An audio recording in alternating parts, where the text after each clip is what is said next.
Hello, Ray Phoenix here, welcome to Let's Play Spyro the Dragon Part 5. So next we're going to go to a level that probably has the most generic name in this entire game. And it's called Cliff Town. How generic of a name is that, Cliff Town? It almost sounds as generic as Springfield, but of course when we go there, it's going to still dig for some of the crevices of this level. There's obviously a key hidden somewhere in this level, so you can go and open up that chest. There's always a key somewhere nearby. You ever see a chest like that? There's always going to be a key somewhere nearby. I don't think the enemies have the key, but if you like explore this level around, eventually you'll find a key. I find exploring this game's a lot simpler, a lot more straightforward than it is in Banjo-Kazooie. That's one of many reasons why I like Spyro more than Banjo-Kazooie. Heck, that perfectly describes what I think of PS1 and N64 in general. I've always preferred the PS1 over the N64, simply because it has a much wider and more diverse library of games. All kinds of games. Almost every game you could possibly think of got some kind of release in the PS1. It has its fair share of platformers, as well as this retro collections like the Namco museums. I also had games like Zevia 3DG and Philosoma, which are like vertical or horizontal shooter games. The PS1 had a lot of that. The N64, not so much. N64 didn't really have much of that at all, actually. There's only one vertical shooter game that ever got released on the N64. And I actually did a video of that a while back, years ago. It was called Star Soldier Vanishing Earth.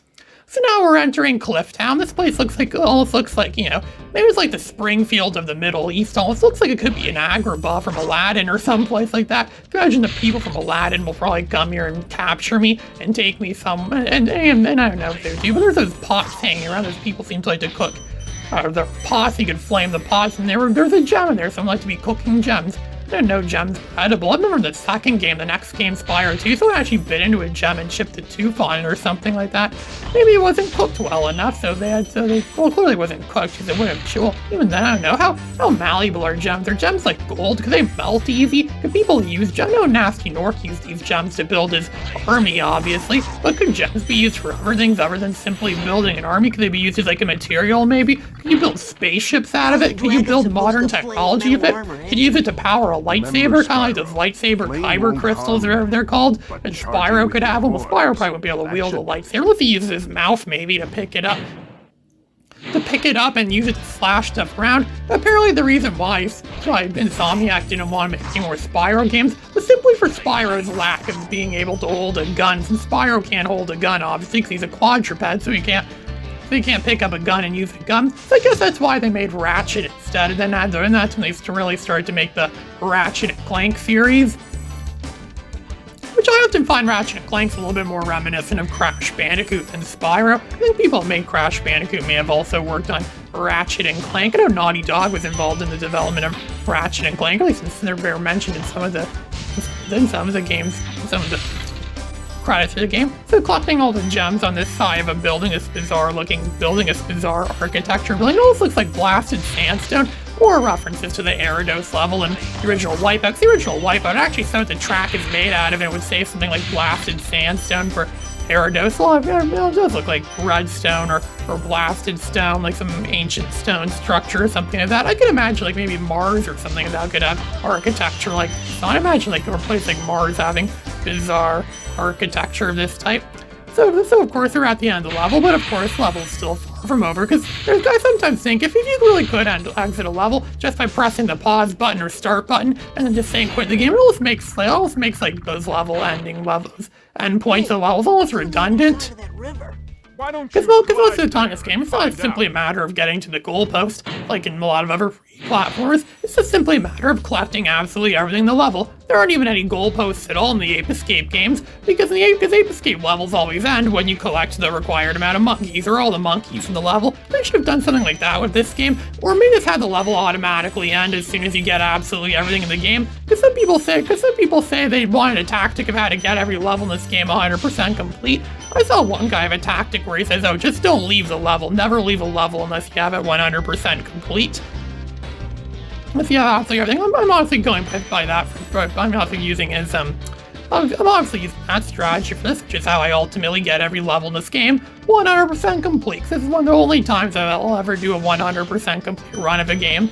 This is the first 100% complete run of a game I ever did. It might be, unless you count games that like, just completing the game is 100% complete. So I've done a lot of Let's Plays like that, like Philosoma, for example, or the original Sonic the Hedgehog. Yeah, that was a 100% complete run of the original Sonic the Hedgehog. And there was Star Wars Rebel Assault 2, The Hidden Empire. I was reminded of that game because I went for my PS1 memory card where I found data from games I don't even own on there, like stuff like Resident Evil. I had that game a long time ago and I got rid of it I think. I don't even like Resident Evil that much. Like, I discarded that instantly. And there was Kalik the DNA Imperative on there, which I got rid of that data too. And there was still some nostalgic data. It's really a nice nostalgic road trip really to go on when you take a PS1 memory card and put it in and just see what's on it. Oh yeah, I remember that game. Oh yeah, I found my old Pong the Next Level data thing from like 2011, around the same time I got Spyro 1. I still have my data from Spyro 1 from way back in the day, where it's nearly 100% complete. I don't even think I 100% complete on an actual memory card, I don't think. I've mostly done that on emulators, and my PS3, which that hard drive eventually died out. I don't really trust PS3 hard drives that much anymore, because they keep breaking on me. Kind of like original Xbox, they keep breaking on me. That's why I have my PS3 on my Do Not Resuscitate list. If it ever does break down soon or dies off soon, I don't plan on buying another PS3. I don't even use my PS3 that much. I used to play Blu-ray movies a lot because it was the only Blu-ray player I had for a long time. But now I have an actual Blu-ray player, Samsung Blu-ray player. You know how much of a fan of Samsung I am. I'm using a Samsung device right now to record this commentary right now, the Samsung Galaxy A53. Really impressive phone. It's almost as good as those Galaxy S phones. I sometimes wonder what the point of those S phones is anyways, when an A53 could probably do a lot of that same stuff, and it's a lot cheaper, so it's a lot more economical actually, the more I think of it that way. So I was going to look for those last blasting gems, because a good majority of this game is going to be spent just wandering around levels, trying to look for the last of those bloody gems, because the gems are really good at hiding in this game. They're probably some of the best well-hidden gems in the entire series. Come to think of it now, I don't think I've ever had any real issues of locating gems in Spyro's 2 and 3. It's really easy and straightforward to find gems in Spyro's 2 and 3, but that's because those games don't really get their challenges much from finding stuff. They're not, I mean, you do collect a lot of stuff in those games, but they're not as heavy collection-oriented collection-oriented like this game is. They're more about mini games and finding, like hidden games, like hidden mini games and stuff like that. There's a lot of those in Spyro's 2 and 3. Spyro 1 doesn't really have any mini games, so it's just, simply a matter of finding the gems, locating gems. This game isn't even that long of a game. It's actually kind of short, actually. I have almost 30% of this game completed. I haven't been playing it for that much, and I got a good amount of progress in this game completed. It's almost like one of those NES games used to do way back in the day, where they used to make them very challenging and difficult, simply because the game isn't very long, so that kind of makes up for it. I guess Spyro kind of does that too. The fact that it took me several years to locate absolutely every single thing in the entire game, that's what really gives this game its money's worth. I paid I think it was $15, I think, for this game back in 2011, which was a really good deal back in 2011, and it was complete as well too. The instruction book and everything. Yeah, so it's a big thing, man. It was only, it's $15. That actually was a pretty good deal. Nowadays, they probably charge maybe $25 for that game now, thanks to inflation and stuff like that. So I'm just kind of scouting around looking for that last bloody gem. There is no gem detector in this game at all, or a gem radar or something like that. If Spyro's 2 and 3 have that, where you could unlock some power for sparks. The sparks could point to where every single gem is located, but no, there's none of that in this game. You're left having to find everything for yourself. There aren't even any maps. It's pretty much just run through the level and find, what it is you can find. Well, I know there's a rocket. There needs to be a rocket there. It almost looks like that rocket, or that, what do you call it, that firework rocket, or whatever it's called, from Tetrisphere. You can light it, you can ignite it, you can send it flying off, smashing into the crate. For years I sometimes wonder what my favorite N64 game is. I never really had an actual favorite N64 game. I used to think it was probably Mario 64 maybe. I officially say it's Donkey Kong 64, because it's a lot like Spyro the Dragon with collecting stuff and playing mini games. I often think that would probably be my favorite N64 game. But the more I think of it now, I don't know if it really is or not. I often doubt that. I sometimes think it might even be something like Wipeout 64. Wipeout 64 really is a really good Wipeout game. It's probably just as good as Wipeout XL, which I often regard as the greatest Wipeout game ever and the greatest racing game on the PS1. And that's saying a lot. There's tons of racing games on the PS1. Heck, racing games make up a really large chunk of my game collection. I often consider it to be one of my favorite genres of games. It probably is like one of my favorite genres. It's really definitely up there with 3D platformers.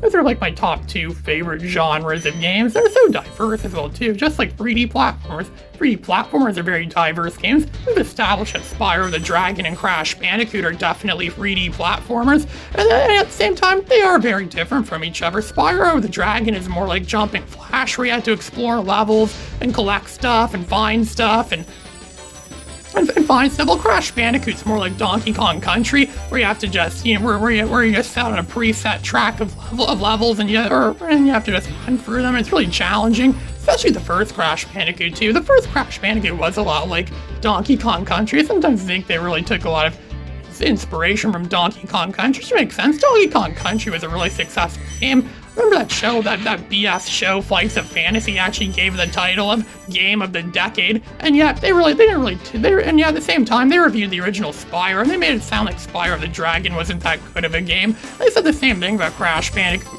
Made it seem like, oh yeah, this is good, but we've done this before. They're not even talking about it much like it's a great game. I sometimes wonder if that guy's from an alternate universe where good games are bad and bad games are good. He often talks about bad games in a positive light. I think he reviewed some wrestling game once that was known for being garbage, and he said it was good. He even once reviewed Mortal Kombat 4 for the Game Boy Color, and he said it might be enjoyable. Yeah, it could be enjoyable wherever it is.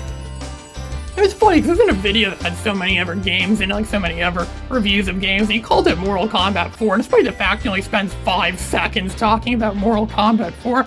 That's actually not that uncommon, because people would consider anything to be anything, even if it's just in there for a little bit. Kind of like how Darth Vader will only appear at the end of Star Wars Episode 3 for just a few seconds at the end of the movie. And despite that, they slapped his face on all the advertising for the movie. I actually thought Darth Vader was going to be in that movie a lot more, because his face is slapped all over it.